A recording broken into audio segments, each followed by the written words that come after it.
বন্ধু, তুই অনেকটা পথ এসেছিস, হাত মুখ ধুয়ে নে। আমি তোর জন্য বরং খাবারের ব্যবস্থা করি। কিছুক্ষণ পরে ফুলির সামনে টুনি তার সাধ্য মতো খাবার নিয়ে এসে দিল। ফুলি খেতে খেতে ভাবতে লাগলো, এগুলো কি খায় টুনি? আমি তো এগুলো খেতেই পারবো না। এসব খাবার তো স্বাদই নেই।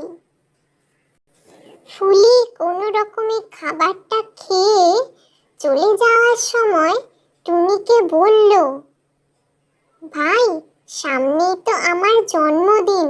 আমার শহরের বাসায় একবার ঘুরে আসিস, দেখবি তোর খুব ভালো লাগবে। হ্যাঁ রে ভাই, নিশ্চয়ই নিশ্চয়ই, আমি অবশ্যই যাব।